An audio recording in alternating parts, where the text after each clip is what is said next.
Om Swastiastu. Rahajang Semeng, Rama Bali, dan selamat datang di acara Bali Kedat untuk edisi perdana kali ini bersama saya Murad Dibia sebagai pemandu acara, di mana edisi perdana dari acara dialog Bali Kedat pada Rabu 7 April 2021 ini akan mengetengahkan topik-topik yang menarik. Nah, untuk kali ini kita akan menekankan topik mengenai penguatan LPD sebagai sokong guru perekonomian desa adat. Dan untuk diketahui, Bali Kedat adalah sebuah acara yang mengupas tuntas mengenai isu-isu dan juga problematika terkini masyarakat Bali. Dan tanpa berpanjang kata, saya akan hadirkan beberapa narasumber hebat kita. Namun jangan lupa bagi Krama Bali untuk melihat dan juga menyaksikan serta bergabung dalam acara Bali Kedat ini di live streaming FB kita Bali Kedat.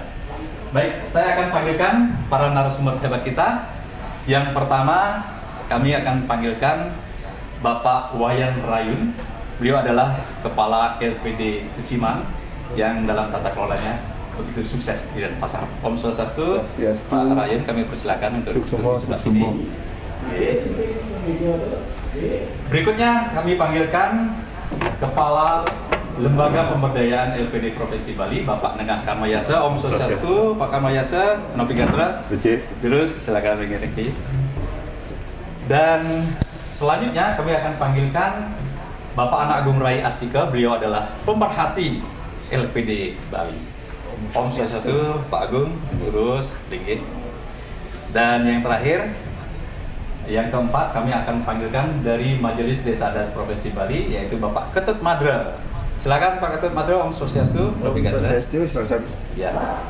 Beliau ini adalah para narasumber kita yang paham, mengerti, dan berpengalaman dalam bagaimana mengelola LPD Bali agar menjadi lebih baik ke depannya. Baik, kita akan mulai saja dialog kita hari ini. Kita akan mulai sedikit nih ngobrol-ngobrol pakai ya, tidak terlalu serius, tidak tegang, santai aja Pak ya. Di acara Bali Kedat ini saya akan bertanya dulu nih satu pertanyaan untuk Pak Nengah Karmayasa. Beliau adalah Kepala LPD Provinsi Bali. Pak Nengah, dari 1493 desa adat yang ada di Bali ini, ada sekitar 1436 yang memiliki LPD ini. Nah, sebagian besar dari mereka sudah berjalan, namun ada sedikit dari mereka juga bermasalah alias tidak sehat. Kalau tidak saya baca di mass media juga ada 34 yang masuk ke ranah hukum gitu Pak. Sisanya mungkin ada persoalan tata kelola. Nah, bagaimana kemudian Bapak sebagai Kepala LPD melihat hal ini? Persoalan-persoalan itu dari mana sih sumber masalah? Silakan. Om Swastiastu, terima kasih pembawa acara. Jadi kami dari LPD Provinsi Bali pertama ingin menginformasikan kepada masyarakat bahwa di Bali telah terbentuk 1436 seperti informasi awal dari 1493 desa adat. Perkembangan desa LPD dari awal berdiri hingga saat ini per Februari menunjukkan perkembangan yang menggembirakan. Di tengah suasana COVID yang terjadi belakangan ini, perkembangan LPD menunjukkan dinamika yang sedikit menurun, karena jujur harus kita akui bahwa COVID yang tadinya berpengaruh terhadap kesehatan ternyata berdampak terhadap sosial ekonomi masyarakat. Berbicara tentang masalah di LPD, di suasana saat sekarang ini, kredit menjadi hal yang urgen, yang penting untuk disiasati atau diatasi. Karena ketika kredit itu bermasalah, dampak ikutannya kepada kualitas aktiva produktif LPD. Ketika kualitas aktiva produktif LPD mengalami gangguan, meningkat, konsekuensi logisnya adalah LPD wajib hukumnya untuk menyiapkan cadangan risiko. Ini memberatkan bagi LPD di tengah tekanan kualitas kredit yang tidak bagus, kemudian ada kewajiban untuk membentuk cadangan risiko. Kalau hal ini berlangsung lama, itu ada dampak-dampak ikutan lainnya, seperti misalnya di likuiditas, ekspansi kredit pasti akan terganggu, pendapatan akan juga terganggu, dan dampak-dampak ikutan yang lainnya. Jadi permasalahan LPD, kalau kita lihat secara spesifik, ada permasalahan teknis, ada permasalahan non-teknis. Kalau permasalahan teknis, kami di lembaga LPLPD itu menjadi tanggung jawab kami. Tetapi ketika berbicara masalah permasalahan non-teknis, itu kami berharap ada pihak seperti desa adat untuk berkontribusi mengatasi masalah-masalah yang terjadi.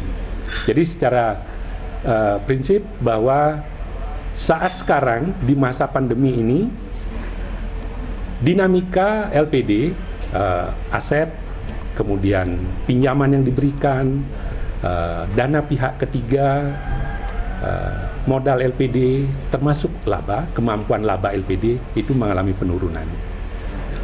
Harapan kami pandemi ini bisa segera berlalu sehingga kita bisa menata kembali perekonomian masyarakat, perekonomian LPD, untuk LPD ini dapat berfungsi sebagaimana mestinya. Itu yang dapat kami sampaikan. Terima kasih. Oke, terima kasih Pak Nanda. Dan kita juga sudah ketahui bahwa aset LPD Bali itu luar biasa jumlahnya Pak ya. Yeah. Sekitar 24 triliun ya, sebelum pandemi. Yeah. Namun di masa pandemi mengalami penurunan 3% menjadi 23,6 triliun. Yeah. Nah, itu disebabkan oleh apa Pak? Apakah ada kredit macet atau mungkin dari penghasilan masyarakat yang menurun kemudian tidak mampu memenuhi aset daripada LPD itu sendiri?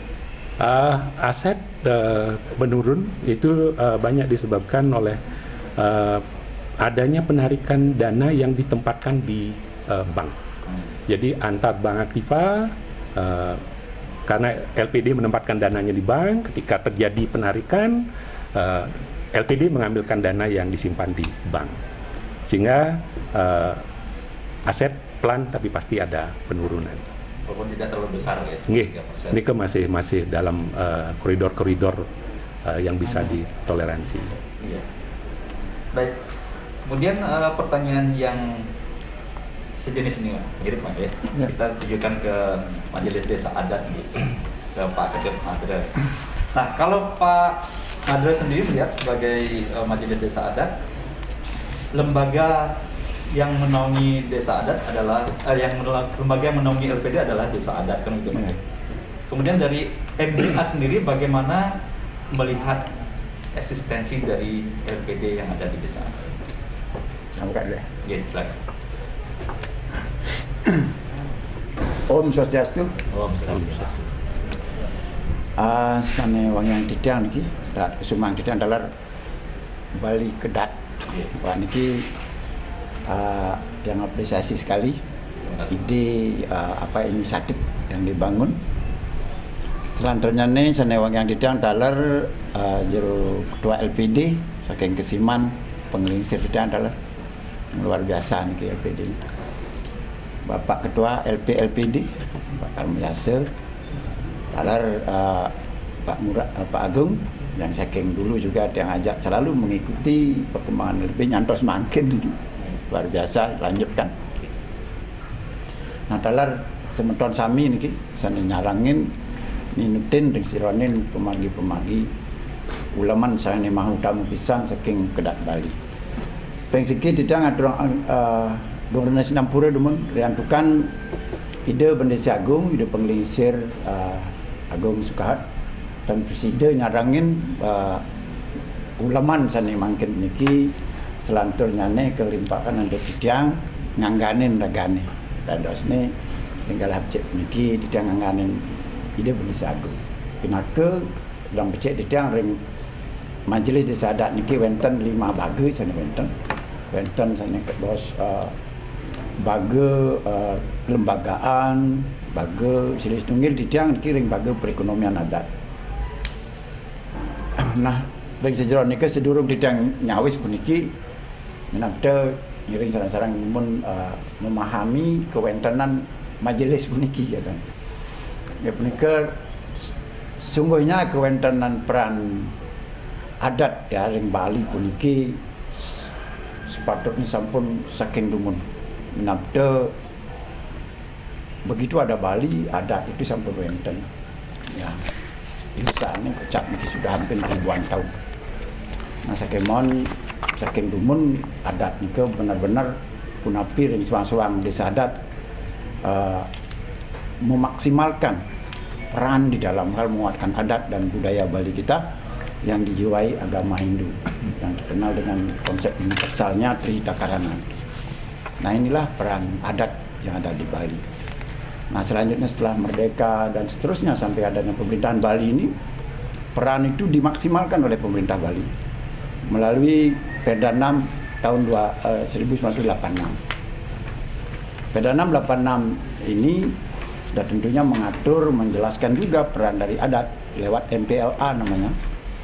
Baik MPLA yang ada di kecamatan, selanjutnya ada MPLA kabupaten dan MPLA provinsi. Nah, di situ Perda 686 mengatur. MPLA itu sekarang apa? MPLA itu Majelis Permusyawaratan Adat, ya lembaga adat. Sehingga ada tutur juga, baik ada provinsi yang ada di Bali, kabupaten dan kecamatan. Sedangkan di bawahnya itu adalah desa adat yang memiliki penguatan otonominya ada di desa adat. Sedangkan peran majelis ini adalah memerankan, mengkondisikan, memfasilitasi, yang mana mempunyai posisi yang sejajar, kedudukan yang sama dengan peran pemerintah. Nah, tinggal di Bali ini ada dua kan, ada desa adat dan desa dinas.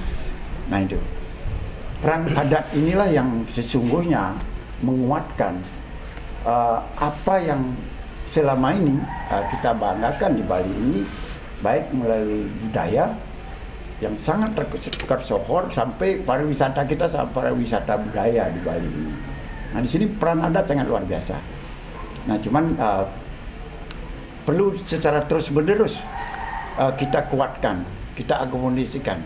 Nah salah satu contoh yang saya lihat apa yang dilakukan oleh Pak Made pemilik niki ya, bagaimana menguatkan adat itu lewat ini, makanya itu yang sangat mengapresiasi. Ini penting kita lanjutkan, kita wujudkan dan mudah-mudahan banyak dari semeton-semeton Bali yang memiliki kemauan niat yang sama seperti ini. Ini yang diharapkan sebagai majelis. Selanjutnya dalam hubungan tersebut ada perkembangan lebih lanjut. Perda 686 berubah menjadi Perda 3 2001. Nah di situ disebut Paikatan Desa Adat Subak Bali ini namanya MUDP, Majelis Utama Desa Pekraman. Nah Majelis Utama Desa Pekraman dengan ketentuan dan strukturnya sama, bendesanya ya Bendesa Agung, sudah itu selanjutnya benten calar Majelis Utama di tingkat kabupaten atau di Majelis Madya disebut, sedangkan di kecamatan Majelis Salib sesuai dengan strata dan strukturnya. Dan berubah lagi ke Perda 3 2003 Yunto, artinya perubahan atas Perda 3 2001. Di situ juga mengatur Majelis Utama Desa Pekraman. Dan yang lebih lucu lagi sejarahnya juga bahwa kekuatan bagaimana ini terbentuk, itu adalah atas inisiatif para tokoh-tokoh kita yang benar-benar kuat memikirkan adat kita yang ada di Bali ini, sehingga membentuk sebuah model, artinya sebuah persatuan atau komunitas seperti itu yang juga direstui oleh pemerintah Bali. Nah disinilah yang melihat responsif daripada pemerintah Bali yang kalau kita hubungkan dengan terhadap adat yang ada di Bali melalui tiga hal. Pertama memfasilitasi, yang kedua melindungi, yang ketiga mengakui. Dan ini sangat sesuai dengan amanah daripada konstitusi kita, yaitu di Perda mohon maaf di Undang-Undang UUD 45 pasal 18B. Di situ menguatkan sekali bahwa secara konstitusional adat itu memang mendapat perlindungan yang sangat kuat dari negara ini. Nah, artinya sekarang tinggal kita, ketika kita dikasih peran dengan perlindungan yang kuat itu, bagaimana kerama adat Bali benar-benar juga sama-sama memahami perlindungan itu, memanfaatkan semaksimal mungkin. Dan Maaf, ini juga saya yang potong lihat, sedikit, Pak. ya. Selama ini keberadaan LPD di desa adat itu apakah sudah ada manfaat dan kontribusinya yang dirasakan? Nah, seperti apa yang disampaikan tadi. Nah, dari sekarang yang ada, masuk saya ke munculnya majelis desa adat. Dengan adanya perlindungan tersebut artinya sangat bermanfaat. Buktinya kita dilindungi oleh majelis ini. Itu artinya sangat bermanfaat dan terbukti hasilnya. Dari Seperti apa misalnya? Contoh konkretnya. Nah, sekarang saya masuk ke bagaimana secara praktis ya LPD itu bergerak. Pertama, semangat dari 972-84 dulu keberadaan LPD di Bali. Semangat daripada keberadaan LPD di Bali sesungguhnya adalah bagaimana menguatkan adat dan budaya yang dijiwai agama Hindu dengan konsep universalnya Trinita Karana itu. Di situ sesungguhnya kita masuk ke ranah manfaat LPD dari sisi penguatan adat budaya yang dijiwai agama Hindu. Di situ peran pastinya. Nah, sehingga disitulah yang menyebabkan tahun berikut tahun demi tahun, karena kita memahami peran LPD begitu kuat, akhirnya majelis pun melakukan sesuatu bagaimana melindungi ini. Salah satunya dengan keluarnya Perharam LPD Bali, yaitu tanggal 8 Agustus tahun 2014. Perharam LPD Bali ini tujuannya apa? Dimana untuk memprotek sesungguhnya bagaimana kekuatan LPD yang sangat jelas manfaatnya untuk memperkuat adat dan budaya yang dijiwai agama Hindu ini supaya benar-benar terlindungi oleh adat. Karena kita memahami perannya di situ, manfaat yang diterima oleh LPD itu. Contoh manfaat nyatanya. Kalau kita berbicara LPD dengan memahami daripada filosofi untuk memperkuat adat dan budaya itu, di situ kita harus berpikir apa yang menjadi kebutuhan pokok dalam adat budaya kita yang di agama Hindu ini. Kalau saya melihat, kita di majelis melihat itu kebutuhannya ada pada bagaimana penguatan Pancayana dan Pancakerta. Nah, di Bali tanpa adanya Pancayana, penguatan di Pancayana, dan ini juga sangat berpengaruh kepada kekuatan perekonomian Bali. Seperti saat ini di zaman pandemi ini, kita melaksanakan ritual dalam hubungan dengan Pancayana tidak berjalan. Adapun jangan sampai lupa, kita harus memperkuat dari sisi Pancakertanya. Artinya ketika Krama Bali melaksanakan ritual adat dan budayanya kan itu membutuhkan biaya. Iya. Nah, posisi LPD dalam hal ini apakah bisa meringankan beban masyarakat itu? Bukan bisa dan harus. Kalau yang menurut saya harus wajib hukumnya. Kenapa? Karena kalau kita lihat sekarang begini, keluarnya kenapa LPD di Bali itu, keberadaan LPD di Bali, eksistensi daripada keberadaan LPD di Bali ini, ya karena secara filosofinya sebelumnya ini adat ini kan diatur oleh hukum adatnya, awik-awik, ya Perharam dan lain sebagainya. Sedangkan budaya ini adalah suatu atraksi yang menciptakan reaksi daripada masyarakat itu. Yang menciptakan apa di situ biaya yang besar. Nah, selama ini tetapi ini selalu dikaitkan dengan kepentingan sebagai yang dijiwai oleh agama Hindu kita. Nah, inilah yang dulunya dibebani, yang terbeban dulu siapa? Krama adat Bali.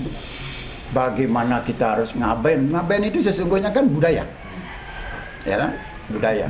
Sudah itu yang kalau ada yang tidak ikut ngaben nanti dikena sanksi adat. Nah, ini kan menimbulkan biaya ini. Biaya yang besar ini LPD mestinya wajib hukumnya harus meringankan di situ. Apakah itu sudah dilakukan LPD? Astungkari sudah. Contohnya konsep ada ngaben gratis, yang dulunya ngaben itu begitu serem kelihatan. Ngabehin gitu ya? Ngabehin ya. Biaya banyak. Biayanya tinggi, orang harus jual tanah karena ngaben dan lain sebagainya. Iya. Solusi itu bisa dicari dengan konsep gimana? Nah, itu pertama Perharam ininya harus dibuat karena itu fungsi adatnya ada di situ. Desa adat tidak boleh diam, harus membuatkan regulasi yang mampu meringankan beban itu, bekerja sama dengan LPD.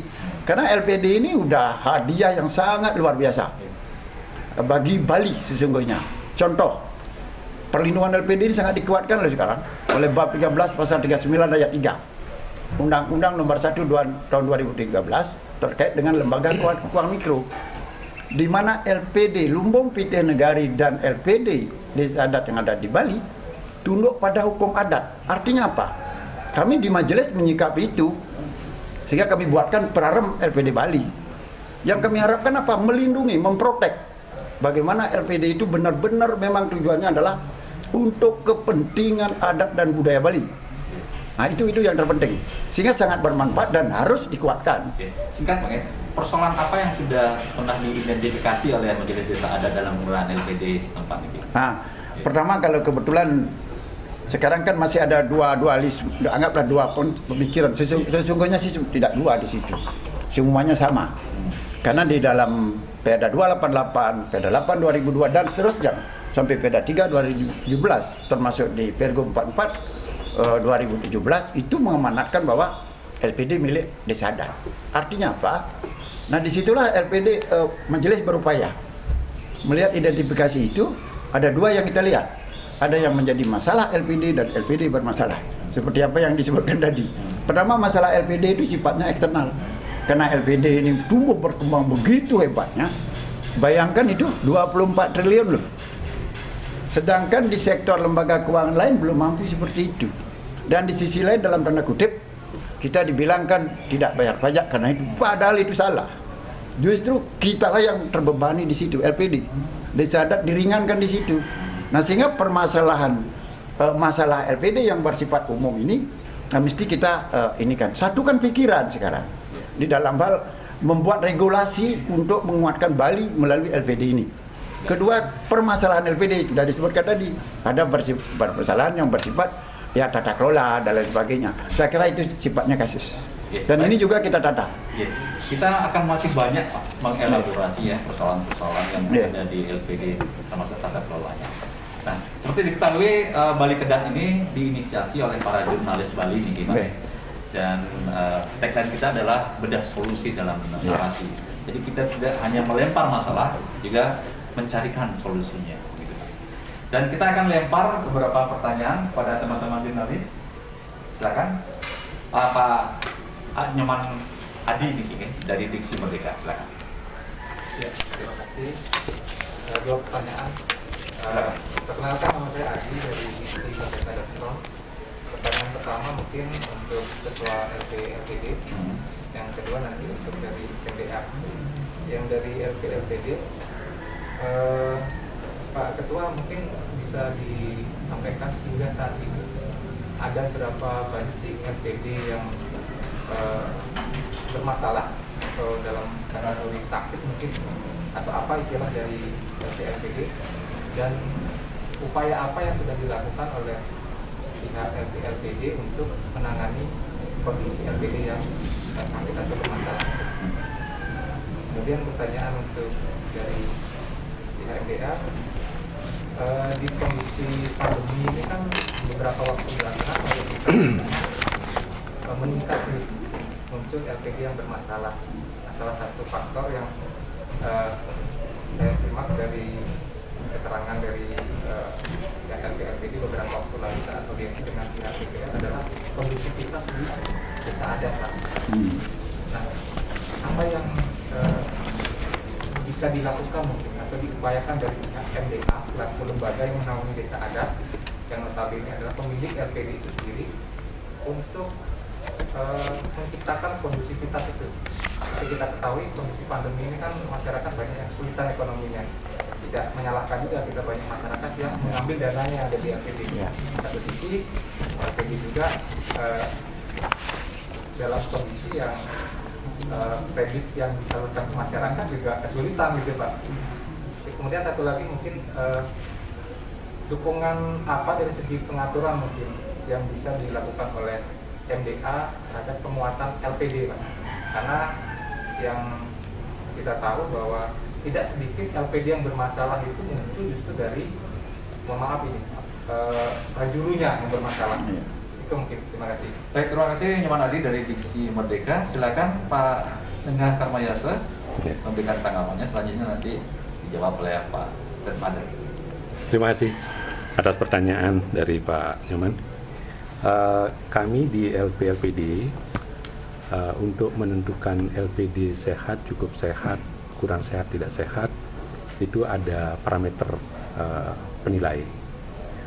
Berdasarkan parameter penilaian, kita ada di provinsi ini dari 1.436 LPD, ada 233 LPD dalam posisi kurang sehat, kemudian ada 100 LPD dalam posisi tidak sehat.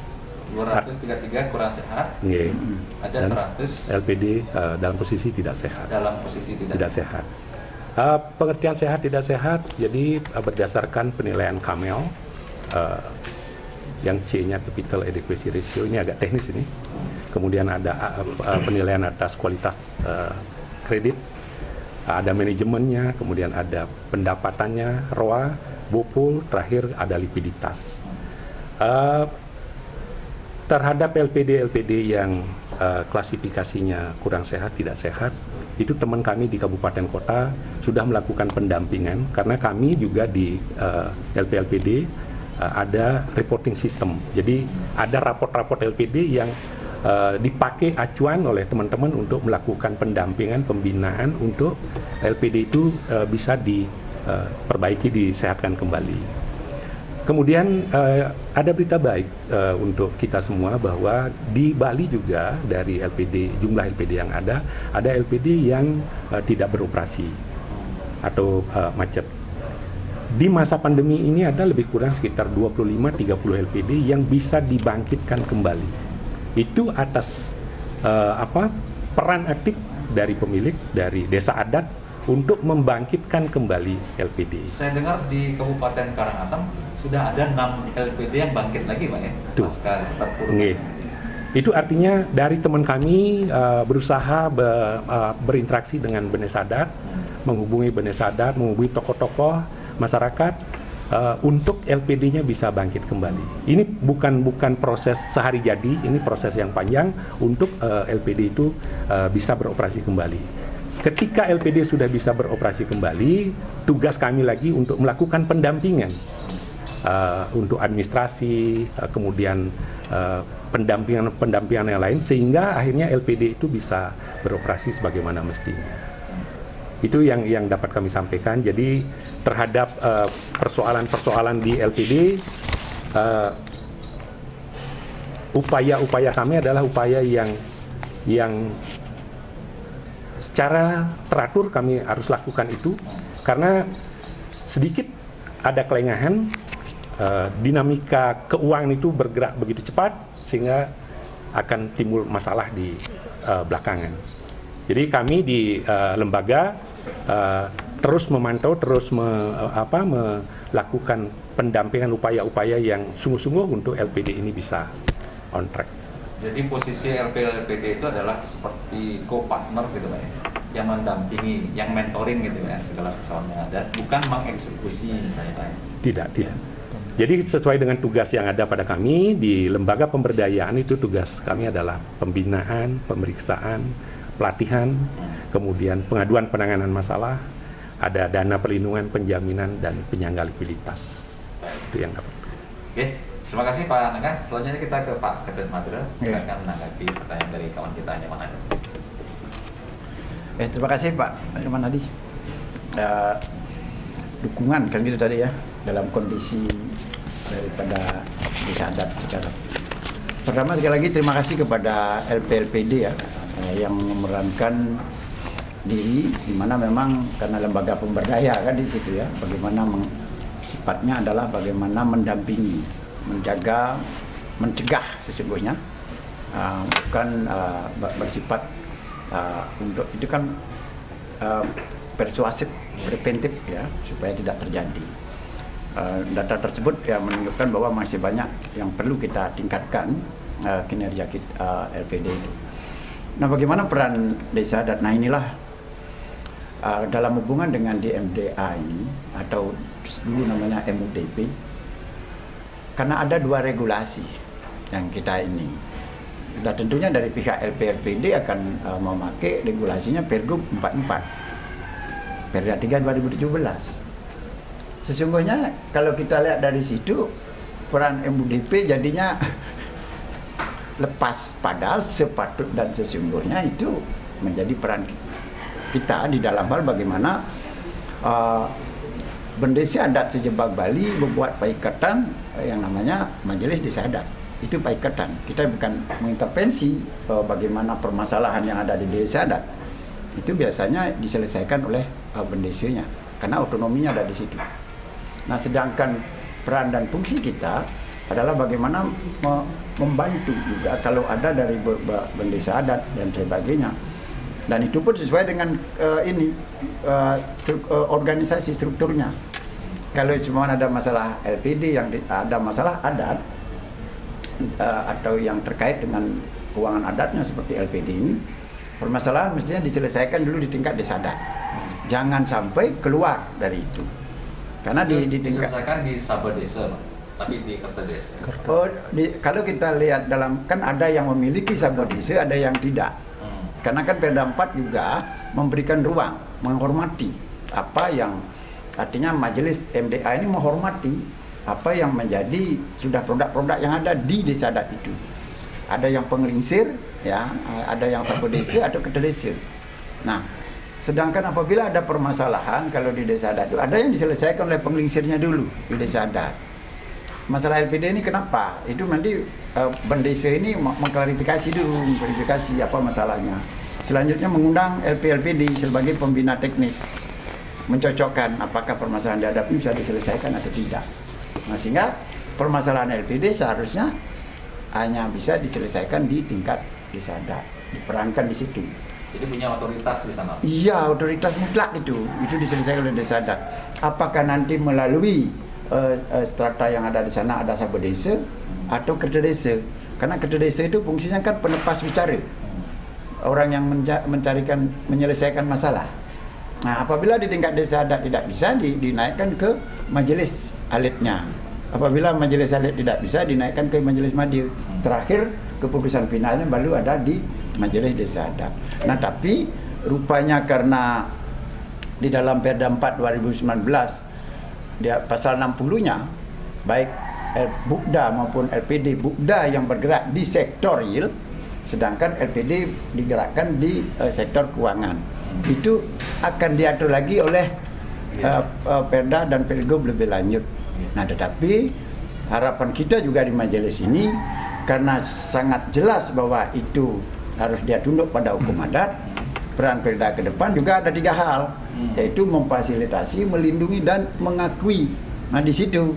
Nah, sehingga terkait permasalahan LPD bisa kita tangani di tingkat adat yang ada di Bali, tidak sampai keluar daripada adat.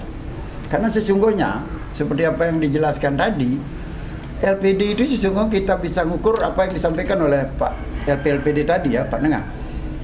Dari segi Camel, nah ini LPD apa? Sesungguhnya kita kemana? Karena pergubnya begitu. Mesti cara mengukur LPD itu tidak dari sisi Camel atau Rawarwe. Contoh ya, kalau kita mengukur dari sisi Camel atau peraturan perbankan LPD itu, modal 2 juta. Menurut aturan perbankan ada 3L, legal lending limit atau BMPK, pemberian batas maksimum kredit. Berarti kan LPD cuma bisa mengeluarkan uang 20% dari itu. Cuma 40.000. Kapan LPD bisa berkembang? Tetapi selama ini LPD bisa berkembang karena partisipasi. Karena dia didukung oleh adatnya. Sehingga ia bergabung, sudah itu berani orang menempatkan LPD, dananya di LPD karena kepercayaan, karena perlindungan adat. Bukan karena aturan yang diatur sedemikian rupa seperti sekarang. Nah, itulah yang perlu. Artinya yang perlu kita tegaskan di sini bahwa mesti kita masuklah sekarang karena bagaimana memaksimalkan kekuatan adat itu. Itu juga yang kita rancang di majelis ini. Contoh keluarnya Prarem LPD Bali 8 Agustus 2014 itu, di situ menunjukkan kita sudah melakukan itu. Cuman apakah sekarang Jero Bendesa Adat Sejebak Bali memahami itu, ini penting. Luar biasa nih Pak Madra, hafal sekali dengan nomor-nomor Perda dan kebetulan senang. Tapi masih banyak pertanyaan Pak. Nanti sebentar Desa Adat. Kita akan beralih dulu. Sambil Pak, silakan diminum, ada sanganan Jajil Bali nih kan. Iya, santai aja Pak. Lunas. Silakan teman. Iya. Ramo Bali, kita masih berbincang-bincang dengan topik penguatan LPD sebagai suku guru perekonomian desa adat ya, bersama Bali Kedat. Dan sekarang kita ke Pak Agung Astika nih sebagai pemerhati LPD, yang mana beliau ini sudah malang melintang di berbagai lembaga baik tingkat lokal, nasional, regional, dan internasional. Nah, pertanyaannya seperti ini Pak. Dari apa yang telah diuraikan tadi, Bapak selaku pemerhati kira-kira melihat apakah masih ada problem lain yang belum terungkap nih? Bapak pasti punya teropong lain nih, punya satu argumen lain nih tentang bagaimana melihat LPD. Silakan. Iya. Om Swastiastu. Semeton majelis yang tiang bangnya Kepala LPD Saneo Mantitiang, Pak Wayan Rayun, Ketua LPD Pesiman, Semeton Bali Kedat sang sami Sanewang yang titiang. Tadi titiang meleveling dumun. Apa yang terjadi saat ini memang keberadaan LPD itu punya tujuan untuk membangun desa adat, untuk mencapai tujuan itu. Nah, kemudian makin sekarang yang saat ini kita memang menjalankan LPD itu sesuai dengan perda dan pergub yang ada. Nah, sekarang ukuran ada masalah kesehatan LPD. Yang coba dulu, ambil dulu, kita pakai dari LPD yang ada dari sisi kinerja Semeton, dari sisi kinerja keuangan, kesehatan. Itu 97 LPD ini yang kesulitan modal. Hanya 97 LPD, 7,4%. Dari 1.430. Dari 1.299 yang ada lapor yang kita analis, karena yang tidak operasi tidak ikut kita analis. Kami sempat melakukan analisa, hanya ada 7,4% yang kesulitan modal, yang lainnya 92,6% aman. Kemudian dari sisi kualitas aktiva produktif termasuk kredit yang bermasalah itu ada 599, utawi 46,11% yang bermasalah. Yang lainnya sisanya lebih banyak 53,8% itu bagus, artinya dia mampu beradaptasi. Semeton pengelola LPD di situ mampu berinovasi, kreatif, menjaga LPD-nya, akhirnya dia aman. Dari sisi kinerja keuangan dulu, yang ini masih dia terpuruk, artinya ada tantangan yang kita harus perbaiki. Kemudian dari sisi penyediaan risiko kredit macet, itu misalnya risiko ekonomi. Sebanyak 839 LPD ini 64,5% ini sulit, perlu diperbaiki. Berarti sisanya sekitar 35,5% itu aman. Yang lain 35 ini aman karena dia tergerus dengan situasi COVID, situasi lingkungan yang begitu menyekat, dia masih aman nih. Dari sisi manajemen 43,5% dari ukuran pergub yang ada, 43,5% itu masih kita perlu perbaiki, 565 jumlahnya. Kemudian dari sisi ROA yang tadi disebut Pak, kebetulan kita pakai ukuran ini sementara 491 yang sulit, yang tidak memadai, 37,7% itu bagus. Kemudian BOPO 42,2 itu kurang baik, artinya 549 kurang baik. Kemudian cash ratio, likuiditas, ada 206 LPD yang memang kesulitan likuiditas sekarang, saat ini 206, jumlahnya 15,8%, tapi sisanya yang lain sekitar 84,2% itu bagus kinerjanya, likuiditasnya, bahkan ada over. LDR, kemampuan dia misalnya mengedarkan kredit dari dana pihak ketiga yang dihimpun itu yang kurang baik itu hanya 6,3%, 83, yang lainnya bagus. Ini dari sisi kinerja, yang cara-cara untuk mengukur kesehatan dari sisi keuangan. Kredit macet berapa persen?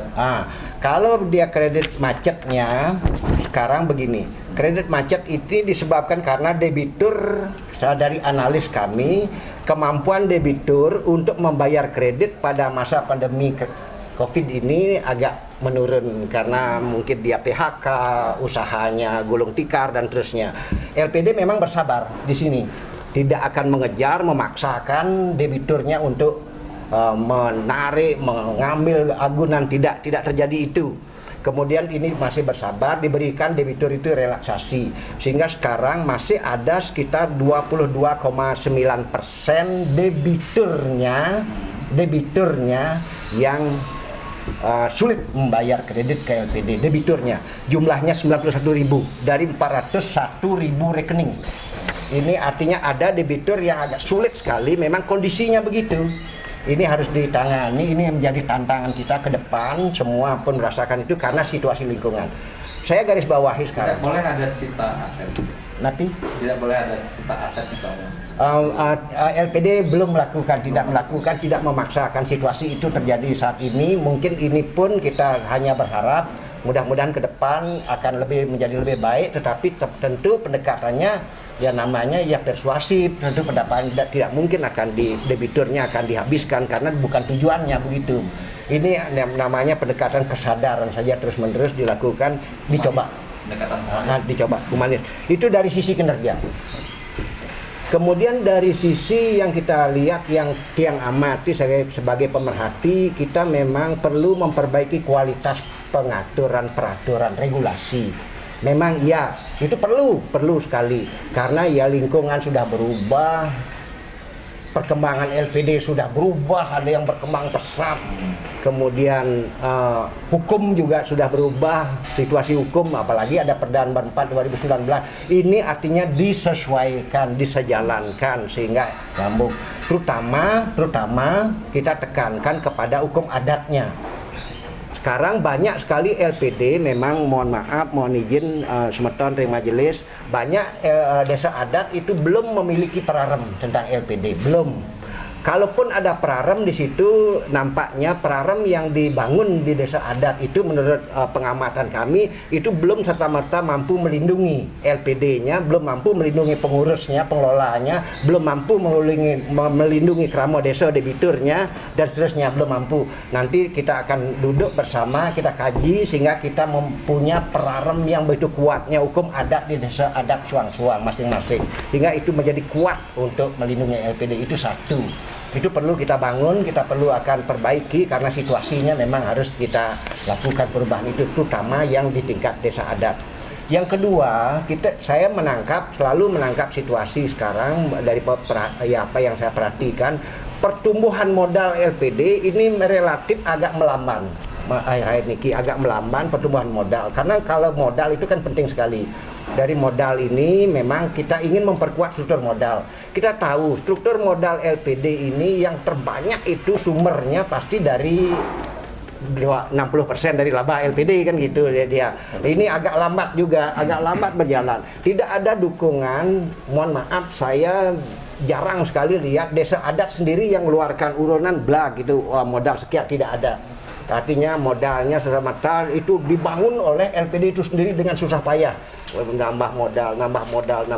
Itu relatif saya lihat lamban. Bagaimana sekarang menata sistem memperkuat permodalan LPD itu perlu kita bangun bersama. Maaf, saya interupsi sedikit. Apakah Pemprov Bali juga memberikan bantuan atau subsidi? Iya, nilainya kalau kita lihat seperti tadi disampaikan, kalaupun kita melihat keuangan nilai 2,5 juta, nilai 10 juta sampai di mana kan gitu, artinya dia tidak akan visible. Kalau kita lihat sekarang kan kalau ngomong ekonomi ini ya dia tidak visible karena terlalu kecil. Berapa sih hasilnya? Bagaimana menggaji pegawainya di kantor kan agak sulit juga. Karena volume usaha yang sangat kecil akan sulit juga berkembang gitu. Kemudian orang yang lola juga tidak akan serius. Nah, contohnya saya ambil dari ini perlu mungkin lebih detailnya, kita perlu duduk bersama, kita membuat beberapa indikatornya ini, parameternya yang kita perlu perbaiki di mana untuk kita yakin nanti LPD Bali masing-masing punya modal yang tangguh kan itu artinya. Yang ketiga yang saya lihat lagi artinya yang kita perlu perhatikan lagi, yang ketiga itu terkait dengan terus-menerus kita mendorong peningkatan kualitas SDM. Kualitas SDM tetap kita akan dorong untuk mendorong peningkatan, sehingga SDM yang kita akhirnya SDM LPD itu menjadi SDM yang tangguh. SDM yang tangguh itu yang menurut perhatian kami, karena itu situasi ya saat ini yang sedang berlangsung ini, bagaimana SDM itu mampu beradaptasi dengan lingkungan yang seperti pandemi COVID begini. Kemudian beradaptasi, dia mampu beradaptasi. Kemudian dia juga mampu berinovasi apa yang harus dia lakukan. Kemudian dia kreatif untuk menjalankan. Saya lihat LPD yang aman itu LPD yang seperti itu. Kalau yang lain yang pasrah dengan lingkungan itu dia tidak akan berkembang, sehingga tujuan membangun LPD tidak akan tercapai. Kemudian yang terpenting lagi nomor 4, ini yang terpenting, ini paling penting. Itu adalah membangun sistem pengawasan yang berbasis risiko, terutamanya di tingkat LPD itu sendiri. Di tingkat LPD yang saya perhatikan, mungkin kita artinya kita berjuang nanti 2021, mudah-mudahan ini Acungkara kita akan mampu untuk itu. Bagaimana kita mampu membangun SPI yang kuat di masing-masing LPD. SPI apa? Sistem pengendalian internal di situ. Memang saat ini dari deskripsinya membangun lingkungan pengendalian, ya kelihatan ada struktur organisasi, ada job desk, tetapi mereka nggak paham. Apalagi bagaimana melakukan job desk itu. Banyak LPD yang masih levelnya kelas itu, tapi banyak yang sudah unggul, ini syukuri, tinggal direplikasi nanti yang unggul itu. Kemudian SOP dan terusnya itu biar bisa dibangun di tingkat desa adat itu. Kemudian di wilayah yang berikutnya adalah penaksiran risiko. Kadang-kadang juga saya lihat LPD tidak memperhitungkan ketika nanti ada risiko begini, apa yang saya harus lakukan? Dia bingung mencari itu. Contohnya misalnya belanja, mana buktinya dia tidak simpan dengan baik misalnya. Oh dia akhirnya buktinya mana? Akhirnya tidak bisa dia buktikan. Tidak ada kwitansi, tidak ada nota misalnya. Ini dia sulit. Bagaimana dia bisa melakukan penaksiran ada risiko, bahwa bisnis ini ada risiko. Itu harus berjalan. Detailnya kami sudah desainkan itu. Kemudian yang berikutnya aktivitas pengendalian. Panoreksa di desa adat, suang-suang yang punya LPD diharapkan nanti mudah-mudahan mampu melakukan pengendalian, pemeriksaan di internal LPD. Karena setiap hari LPD itu ada neraca. Setiap hari harus menghasilkan neraca. Tetapi pengamatan kami banyak sekali yang tidak melihat. Dia lihat, dia tanda tangan nih, tetapi salah atau benar dia nggak ngerti, sehingga fraud terjadi berlama-lama, gitu. Akhirnya terjadi pelanggaran lama-lama kan. Kalau saja dia konsisten lakukan, karena LPD sudah membangun setiap hari itu harus ada neraca. Kemudian neraca itu harus diperiksa kebenarannya. Ada levelnya yang memeriksa siapa itu maksudnya SPI yang kita sedang bangun, informasi komunikasi dan seterusnya. Ini adalah tantangan kami membangun SPI. Kemudian berikutnya untuk perlindungan bersama, kita punya dana perlindungan, kita akan implementasikan dengan baik. Mudah-mudahan itu bisa menolong LPD Terus Bali ini, penjaminan simpanan, kemudian penyangga likuiditas. Mungkin kita akan coba lagi diskusikan sehingga teknisnya ini masuk akal oleh teman-teman dan bisa diterapkan. Termasuk yang terakhir, bagaimana kita mampu mengakomodir, berkolaborasi dengan para pihak. Karena Bali ini kaya luar biasa. Banyak sekali orang berilmu di Bali yang punya kemampuan, brain yang bagus, motivasi yang bagus, integritas yang bagus, orang profesional bagus. Bagaimana kita bisa berkolaborasi dengan beliau-beliau. Mari kita bangun bareng, kita perkuat LPD, kita jaga ini demi desa adat. Nah, untuk menyehatkan likuiditas LPD, apakah boleh LPD itu bekerja sama dengan pihak-pihak ketiga, Pak? Misalnya bank umum atau investor tertentu, apa boleh seperti itu? Iya, dalam aturan tidak pernah membuat yang seperti itu. Dalam aturan tidak pernah membuat seperti itu. Akhirnya semuanya ini dibuat dalam bentuk kebijakan. Kalaupun LPD menjalankan kebijakan, misalnya pinjam di tempat lain, kalau itu dilakukan sendiri oleh pengelola LPD itu sendiri, bisa salah. Karena ini harus dia membawa dulu paruman desa dulu, atau minimal permisi dengan panoreksa. Bagaimana Pak, saya boleh nggak? Kan itu artinya membawa dia ke situ alurnya. Itu karena kita nggak punya peraturan. sehingga semuanya dilabrak. Itu yang saya maksud di tingkat desa itu perlu peraramnya diperkuat juga gitu, semua atas pertanyaan tadi. Contoh misalnya LPD sekarang dalam penyelesaian dalam kredit bermasalah, penanganan kredit bermasalah kan ada dua penanganan, ada penyelamatan, ada penyelesaian. Kalau bicara penyelamatan itu domainnya misalnya diserahkan di LPD, pengelola LPD, mulai daripada penagihan sampai restrukturisasi, penagihan, pembinaan, surat peringatan, restrukturisasi, pemberitahuan. Di sini domainnya pengelola LPD. Tapi kalau ngomong penyelesaian, ini harus sudah mulai ke pemilik, ke desa adat barangkali. Kalau itu didesain lebih tepat, artinya ada pembagian tugas, pembagian kewenangan. Karena penyelesaian itu terkait dengan hapus buku, hapus tagih, ambil alih agunan, sehingga tidak pengurus LPD sendiri yang punya musuh. Nah, ini kenapa ada kasus-kasus hukum yang melibatkan LPD nih, Pak? Kalau memang bisa diselesaikan di internal. Ini yang mohon maaf, ini yang kami maksud dengan kami sering menyampaikan dulu ketidakberdayaan. Contohnya, ketika ada seseorang menghadapi misalnya mengalami sengketa misalnya, ada sengketa dia di desanya, oh saya nggak suka dengan ini, cemburu, dia tidak tahu, tidak dapat penyelesaian di desa adatnya. Dia tidak puas dengan penyelesaian di desa adatnya, sehingga dia mencari cara penyelesaian ke tempat lain. Bisa saja kan, bisa seperti itu kalau analognya kita ambil seperti itu. Tetapi kalau kita lihat lagi, kalau itu dia memang wilayahnya misalnya, mohon maaf, ini istilahnya kami tidak tahu istilah, misalnya dia penyelewengan dana, mencuri uang, ya silahkan saja. Mereka memang kita tidak toleransi ya, terjadi yang seperti itu. Memang sih di LPD mudah-mudahan tidak banyak dana korupsi kan gitu. Iya. Kalau yang seperti itu ya kami juga tidak mengizinkan. Yang namanya maling kan pintar juga kan, mohon maaf istilah kami, pintar juga. Kami juga tidak punya wewenang sampai ke situ.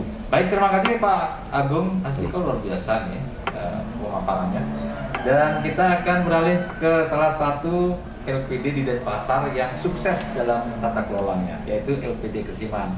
Nah, kita akan bertanya nih tentang kiat-kiat dari LPD Kesiman, di mana pada saat ini kan LPD lagi terpuruk, katakan tanda kutip nih, apalagi di tengah pandemi. Tapi di sisi lain, kenapa Bapak bisa membuat LPD Kesiman ini jadi sukses, Pak? Kira-kira mantra-mantra apa yang Bapak miliki di sehingga luar biasa begitu, Pak ya? Bisa untung kemudian berhadiah mobil, punya ATM lagi. Silakan Pak Ayu. Om Swastiastu. Terima kasih Pak. Jadi yang pertama, Pak Dut Madrel yang hormati senior di Tiang Git. Kebetulan dia sekarang di MDA Bali. Pak Gung Lai yang kami hormati, serta Pak Ngang selaku LPD, dan juga semeton kami dari Bali Kedat yang kami hormati. Nah, sebelum dia menyampaikan kiat-kiat apa yang laksanakan di LPD Kesiman, karena awalnya tahun 90-an terus terang saja kami terinspirasi dari apa yang telah disampaikan oleh GTZ pada saat itu. GTZ pada intinya, khususnya yang terkait dengan LPD, bahwa LPD memiliki kekuatan raksasa. Ada pertemuan di Bedugul pada saat itu menyatakan dari orang Jerman yang meneliti tentang LKM yang ada di Bali, khususnya masalah LPD. Dia berpendapat bahwa LPD memiliki kekuatan raksasa. Yang kami maksudkan karena beliau hasil penelitiannya bahwa LPD memiliki hukum adat. Itu intinya yang pertama. Yang kedua, kami melihat manfaat daripada LPD luar biasa seperti yang dijelaskan tadi. Sampai-sampai dulunya tujuan daripada pembentukan LPD adalah mencegah adanya returnir. Kita ingin masuk untuk mencegah itu. Nah, ini Astungkaro sudah berjalan sesuai dengan tujuan dan fungsinya. Nah, terkait dengan itulah kami dari pimpinan LPD Kesiman bersama pengurus, prajurut desa dan juga karyawan bermimpi kami tuangkan dalam visi dan misi. Visi dan misi kami setelah kita godok dengan prajurut dan pegawai seluruhnya kita libatkan untuk menyusun mimpi-mimpi LPD kita. Sehingga terjadi disepakati adanya menjadikan LPD sehat memiliki daya saing dengan pelayanan prima. Dengan misi itu ada tiga kata kunci: kesehatan, daya saing, supaya nanti LPD memiliki daya saing, penguatan kelembagaan yang dimaksud melalui pelayanan.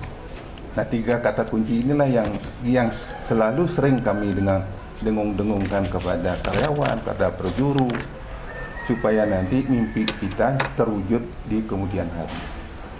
Nah, karena setiap apa yang tadi dijelaskan, tingkat kesehatan LPD itu sangat penting. Bagaikan kita selaku manusia, sebagai manusia kalau sudah sehat, apapun bisa kita berpikir yang normatif, yang baik, dan lain sebagainya. Begitu juga lembaga. Kalau lembaganya sudah sehat, pasti bisa melaksanakan fungsi-fungsi manajemen yang semuanya. Itu yang pertama. Nah, Astungkara kami dengan mimpi yang LPD sehat dari awal sampai akhir, sampai saat ini masih terkategori sehat berdasarkan apa yang disampaikan oleh Kepala LPD Bali.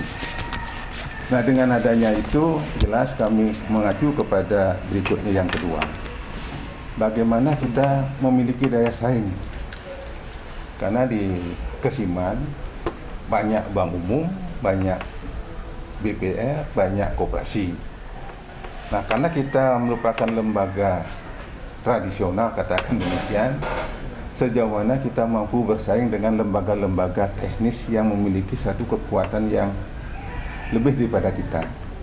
Nah, disitulah peran kita untuk nanti yang pertama. Jelas kami ingin menata SDM, manajemen SDM, karena maju mundurnya LPD atau perusahaan secara umum dapat kita lihat dari pengelolaan SDM secara umum. Mungkin 60% SDM memegang peranan dalam rangka meningkatkan kinerja LPD. Mengapa demikian? Karena kedisiplinan, dedikasi, dan lain sebagainya itu adalah tergantung daripada SDM. Nah, untuk penguatan SDM, sudah tentunya kami pertama membuat suatu program terhadap pensiun para SDM. Karena di masa produktifnya kita harapkan dia menabung, di masa non produktif menikmati apa yang ditabung dalam bentuk pensiun. Nah, kami merencanakan untuk pensiun pegawai. Kalau pegawai umurnya 25 tahun masuk ke LPD sampai pensiun umur 56 tahun pensiun, sehingga dia akan menikmati uang pensiunnya sekitar 1 miliar lebih. 1 miliar lebih yang sumbernya dari gaji yang bersangkutan kita potong 10%, dari keuntungan kita berikan pembagian untuk meningkatkan kinerja, sehingga dari itu dia akan berharap supaya nanti LPD ini tetap berjalan sesuai dengan harapan dia. Nah, dari uang yang kita potong ini kita kelola di LPD, dengan catatan tidak boleh ditarik selama yang bersangkutan pensiun kecuali meninggal dunia. Nah, mengapa kita kelola di LPD? Supaya nanti dia ikut menjaga LPD. Kalau hancur LPD, pensiun saya hilang. Nah, itu yang pertama yang kami maksudkan. Yang kedua, dari pembinaan SDM, kami pun namanya kita perusahaan pasti kita memasang target-target. Nah, target tabungan petugas kolektor kita sehari harus sekian dan lain sebagainya, dan seterusnya. Hasil akhirnya kami harapkan kalau tercapai target keuntungan sekian, saya ajak Anda ke Jakarta, ajak ke Bandung, ajak ke Lombok, Surabaya, dan lain sebagainya sesuai dengan tingkat keuntungan yang kita targetkan. Pakai bonus gitu lah ya. Pakai bonus. Nah, kalau seandainya tahun 2019, kalau seandainya Anda mencapai target melebihi daripada 10 miliar, saya ajak nanti semuanya sampai ke pesuro, sampai tukang sopir dan lain sebagainya kita ajak ke Singapura. Kita janjikan demikian. Nah, dengan ajakan demikian, karena kita sudah menyampaikan dalam rapat sedemikian rupa, yang penting targetnya tercapai, nanti kita ajak ke Singapura. Ternyata dengan tunggang langgang dan lain sebagainya, dia berusaha maksimal. Akhirnya tercapai. Sehingga karena sudah kadung kita menjanjikan, kita ajak dia ke Singapura. Nah, inilah salah satu trik-trik kami kaitannya dengan apa yang harus kita lakukan dalam rangka pembinaan SDM. Dalam pembinaan SDM berikutnya, siapa yang berbuat positif, negatif, dikenakan sanksi, apakah nanti sanksinya punishment atau mungkin hadiah dan lain sebagainya. Nah, inilah hal-hal yang perlu kami sampaikan dalam rangka peningkatan kinerja khususnya dari SDM. Ada banyak hal yang perlu kami laksanakan agar nanti dia merasa memiliki LPD itu sendiri. Yang kedua, tidak kalah pentingnya Prujuru Desa, Bendesa, Klien Banjar itu pun memegang peranan penting dalam rangka kita mempertahankan eksistensi LPD itu sendiri.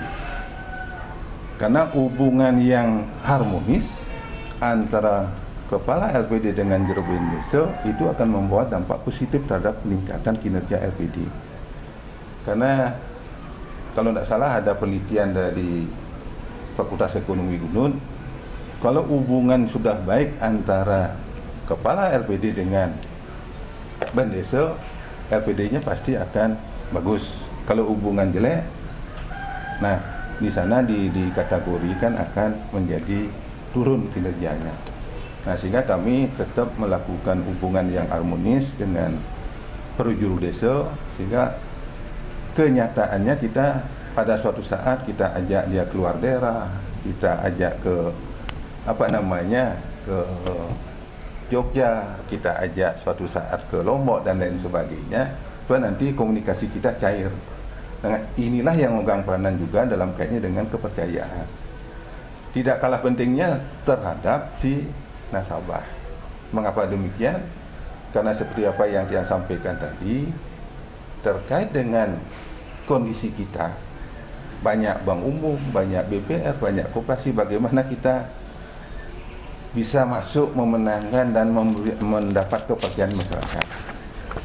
Nah, itu pun kami seperti tadi Bapak sudah sampaikan, suatu saat setiap kelipatan 5 tahun kami pasti memberikan hadiah berupa mobil dan kendaraan roda 2 kepada nasabah yang beruntung, diundi sedemikian rupa, teknisnya sedemikian rupa, untuk meningkatkan kepercayaan masyarakat terhadap LPD. Di samping kita juga untuk mendekatkan pelayanan kepada masyarakat, karena kami di Desa Adat Kesiman ada 3 desa dinas, Kelurahan Kesiman, Kesiman Ketilan, Kesiman Ketelangu.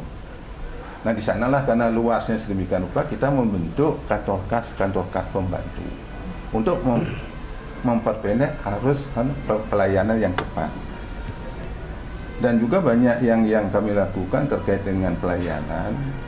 Kami pun mendatangkan instruktur baik dari Universitas Udayana maupun universitas yang ada di Denpasar untuk membimbing staf kami bagaimana tata cara bicara dengan nasabah, bagaimana berjalan menghadapi nasabah ke rumahnya dan seterusnya. Itu pun diberikan. Banyak sekali inspirasi dan terobosan-terobosan yang sudah dilakukan oleh LPD Kesiman, Pak ya. Iya. Saya dengar sebelumnya juga sempat sedikit down, Pak ya. Kemudian ada dibantu suntikan dana dari Pemkot 1 miliar untuk kemudian bisa berkembang seperti sekarang ini, seperti itu, Pak. Sementara belum pernah ada bantuan 1 miliar dari. Belum pernah, Pak? Belum pernah, Pak. Berarti isu itu, Pak. Berarti selama ini memang dari swasta sendiri, Pak ya? Benar, Pak. Berdikari sendiri. Berdikari sendiri. Dengan berbagai inovasi yang Bapak sampaikan tadi. Ya, kami pun dengan tidak adanya down sedemikian rupa, tetapi terus terang pada saat kondisi pandemi ini ada penurunan kinerja. Sampai saat ini sudah berapa, Pak, jumlah aset LPD kesini? Jumlah aset LPD sampai saat ini kurang lebih 315 miliar. Wow, 315 miliar. Dengan jumlah nasabah keramalnya berapa? Sekitar 20 berapa itu nasabah, 13 tambah 2 tambah 5 13 sekitar 17.000 17.000 nasabah gitu. Tabungan deposito kredit gitu. Tabungan deposito lebih banyak persentasenya apa? Kreditnya Pak. ya. Itu berapa persen? Kreditnya sekitar 13.000 lebih, 13.500 lebih, Hampir 60%. 60%-an di kredit. Sisanya deposito. Deposito 2.000, tabungan 5.000 gitu. Saya lihat juga kemarin pas ke kantor Bapak ada samsat online juga, Pak. Ya, ini apa namanya dengan pemanfaatan teknologi yang baru dari BKS, dari LPD dan juga masukan dari konsultan kita supaya nanti peran LPD semakin hari semakin berperan dari segi teknologi. Nah, sehingga mempercepat proses penyusunan laporan. Dulunya awalnya mobile LPD atau MPC, sekarang sudah bisa sampai ke yang finansial. Yang kami maksudkan adalah bisa memungut membayar pajak PBB, bisa membayar PDAM, bisa membayar dan lain sebagainya.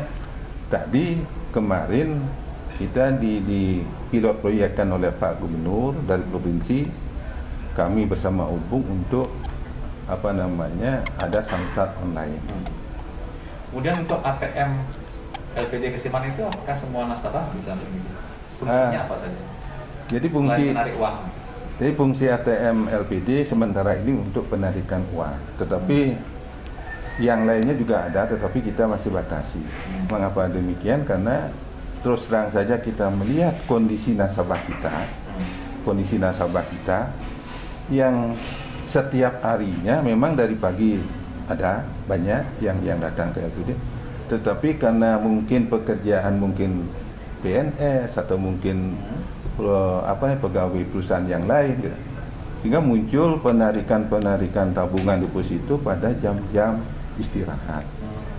Nah, sehingga dari itu kita ingin untuk memberikan pelayanan kepada nasabah kita. Dia bisa menarik pada jam istirahat, hari Minggu, malam hari libur dan lain sebagainya. Anjungan ATM-nya di mana, Pak? Satu saja. Yeah. Nah, LPD kan memiliki beberapa kewajiban juga, Pak, menyetorkan labanya ke desa adat dan ke pihak-pihak lain. Mungkin bisa dijelaskan tentang ini. Ini terkait dengan peraturan yang ada baik Pergub maupun Perda.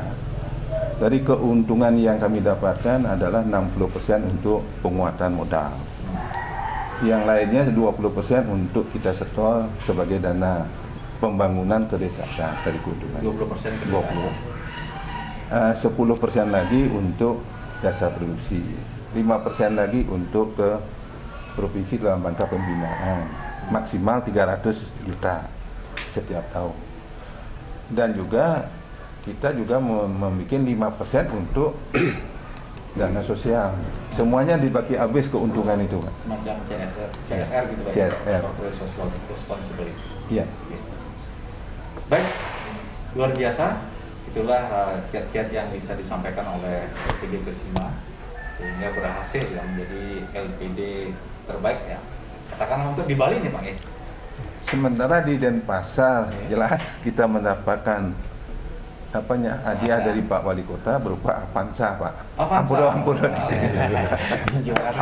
Tangan dulu nih. Kemudian penghargaan apa lagi, Pak? Penghargaan yang lain memang dari kepuasan konsumen kita berturut-turut kalau tidak salah 3 tahun 4 tahun tentang pelayanan untuk memberikan kepuasan pada konsumen yang katanya institusi itu adalah dari Jakarta, ada cabangnya di sini.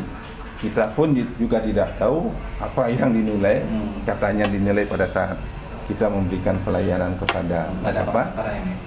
Kita diberikan the best of the bestnya kepuasan konsumen selama 4 tahun. Bisa tepuk tangan sekali lagi. Oke, kita sekarang lempar pertanyaan kepada teman-teman jurnalis. Ada tersisa sekitar 15 menit lagi. Kita 1,5 jam nih Pak ya, berbicara tentang topik kita hari ini. Mungkin ada teman dari wartawan yang ingin menyampaikan pertanyaan satu lagi. Boleh, silakan. Yang ingin ke MBA lagi mungkin Silakan. yang terkait penguatan LPD dari segi pengaturan di desa adat mungkin peraromnya. Ya, gitu. Sejauh mana keyakinan kita kan tahu nih desa adat masing-masing punya otonominya masing-masing yang tidak bisa kita nafikan, tidak bisa diseragamkan semuanya. Jadi 1.800 desa adat yang ada. Sejauh ini sudah berapa banyak sih desa adat yang punya perarom yang mengatur khusus mengenai LPD-nya, dan ke depan seperti apa kira-kira keyakinan dari MDA nih bisa meyakinkan atau memotivasi desa adat yang ada di Bali untuk sungguh-sungguh melakukan penguatan terhadap LPD-nya dari segi pengaturan atau pembuatan perarom itu. Ya, silakan Pak Amir. Baik, terima kasih. Pertama saya langsung saja karena ini pendek waktunya. Yes. Singkat sekali. Boleh sekalian sebagai closing statement dari majelis. Ya, tadi saya mengapresiasi sekali ya Pak Wayan, senior saya, untuk bagaimana LPD Kesiman itu luar biasanya di saat pandemi. Terima kasih dan sukses terus Pak. Ya. Dan selanjutnya dari sisi ke depan ini, regulasi yang harus kita bangun adalah di peraram tadi, aturan itu. Karena LPD Bali dengan kuatnya, anggaplah seperti contoh LPD Kesiman tadi. Nanti kita harapkan ada sesuatu sistem yang mengatur di seluruh Bali.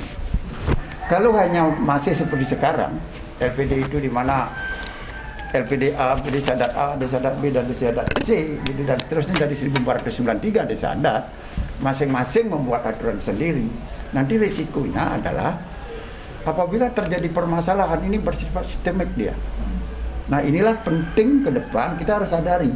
Demikian juga pemerintah harus sudah berani menyerahkan kewenangan dan lain sebagainya yang terkait yang mana harus difasilitasi terkait dengan pengaturan ini, yang mana menjadi kewenangan dari majelis. Sekarang ini belum. Ini masih belum karena teman-teman seperti LPLPD, demikian juga teman-teman para pengelola LPD masih berpikirnya dari sisi Perda dan Pergub Sektoral. Ya, masih berpikir di situ dan masih menggerakkan LPD sesuai dengan apa yang mesti desa adat. Nah, inilah ada sebuah kesepakatan bersama dari desa adat dengan paikatan yang dimiliki di MDA ini untuk menyerahkan bagaimana supaya kita bisa mengatur. Ambil contoh ya, kayak kasus-kasus yang terjadi. Sehingga kita Itu siapa yang mesti memulai, Pak? dari desa adat. Karena ini kan milik desa adat, ada desa adat yang mulai. Gitu. Karena MDA ini kan paikatan.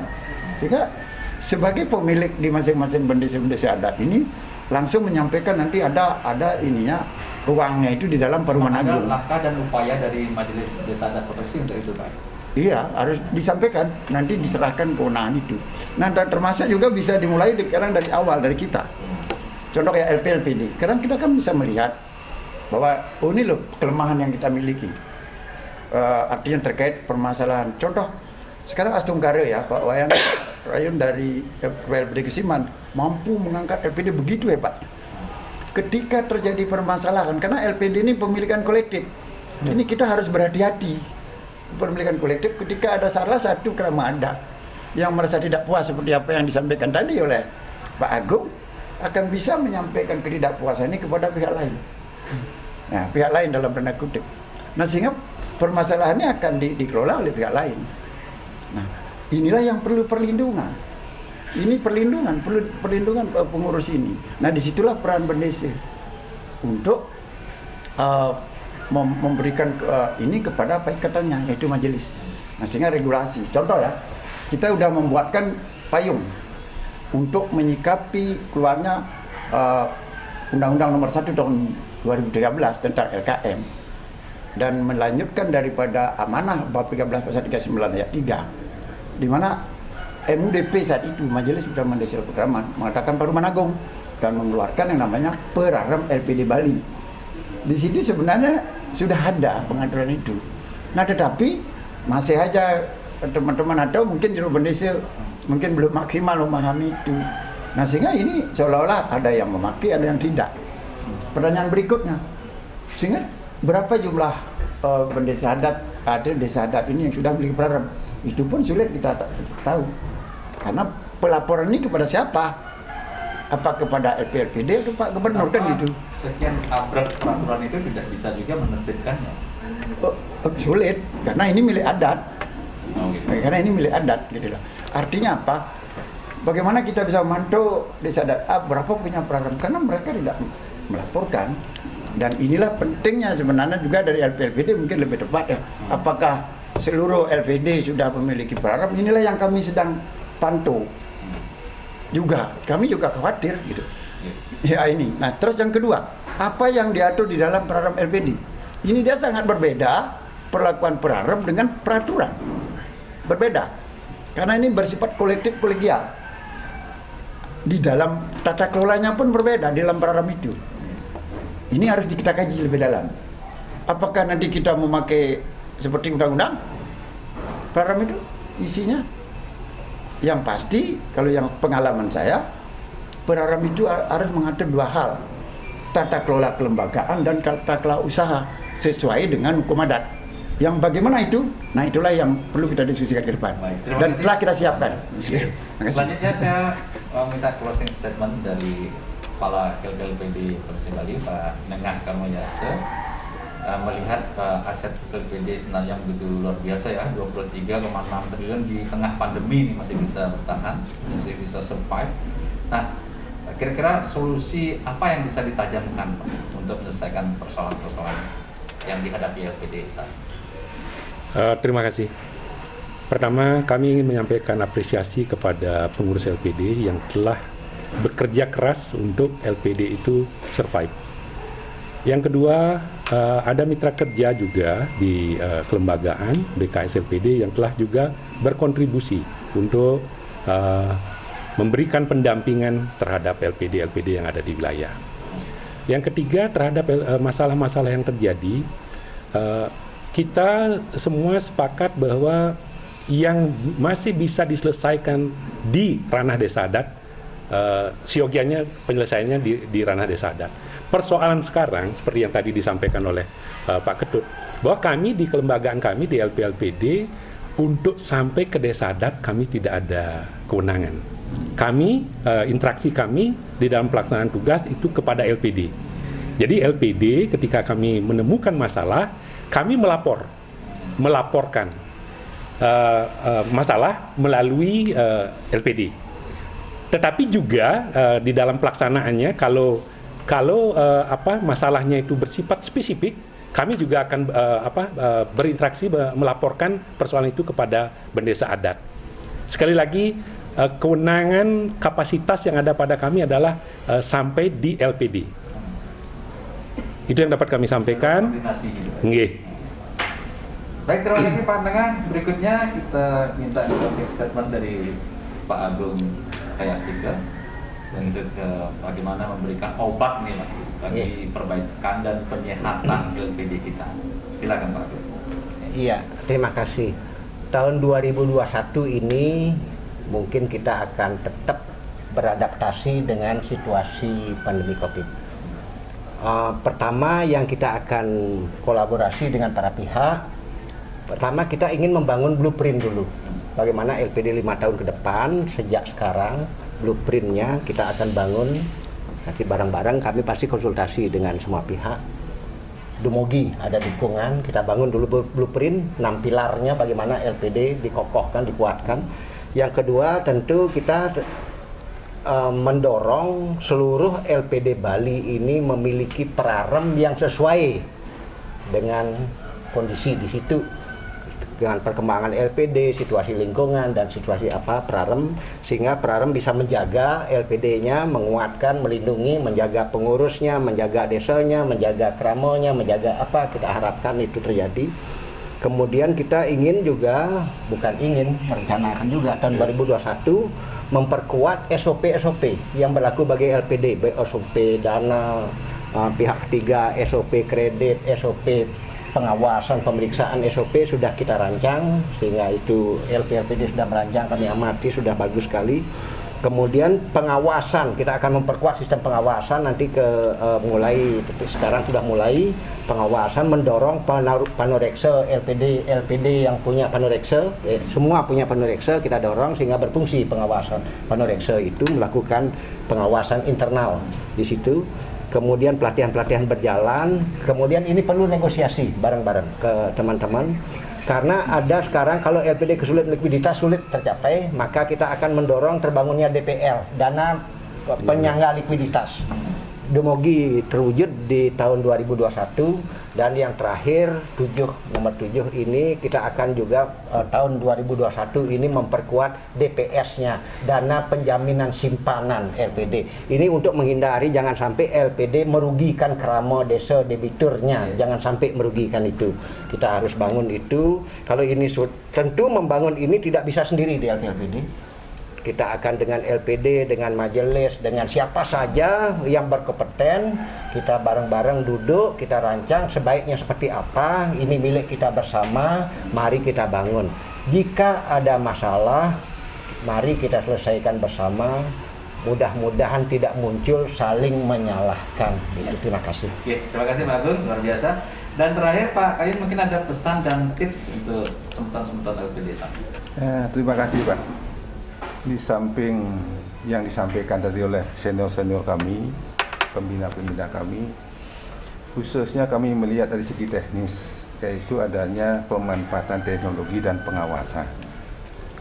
Mengapa sangat diperlukan adanya pemanfaatan teknologi? Karena teknologi memiliki peran strategis untuk mempercepat proses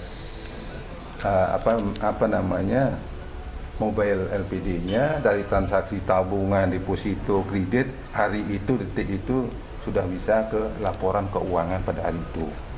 Dari strategi kita memanfaatkan teknologi.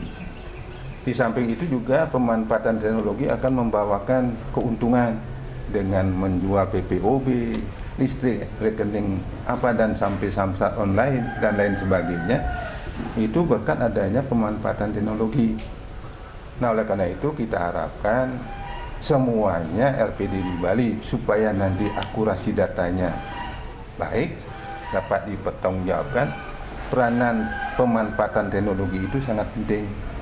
Yang kedua, pengawasan, apa yang disampaikan oleh konsultan kita, sangat terakhir yang sangat penting.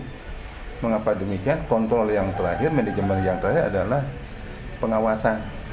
Kami di Kesiman, di samping ada Panurekse, kita sudah membentuk SPI, dan juga setiap tahun akhir tahun kita menunjuk akuntan publik untuk mengetahui sejauh mana pelaksanaan kita, apakah ada melenceng, ada kelemahan, dan bagaimana kita dapat dibantu oleh akuntan publik. Sehingga hal itu akan membawa dampak terkait dengan pertanggunggan jawab kami secara pribadi kepada masyarakat. Akuntabilitasnya terjaga. Demikian Pak. Terima kasih. Terima kasih matur semua niki Majang Ring para narasumber kita ya. Kita beri applause yang luar biasa buat narasumber kita.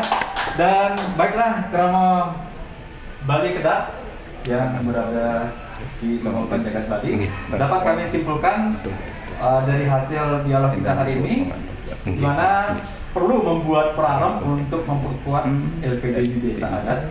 Kemudian masing-masing LPD Bali punya modal yang tangguh. Kemudian masalah yang bisa diselesaikan di desa adat diselesaikan di internal desa adat itu sendiri. Dan LPD harus mampu beradaptasi, berinovasi, dan juga kreatif, serta membangun sistem pengawasan yang berbasis risiko.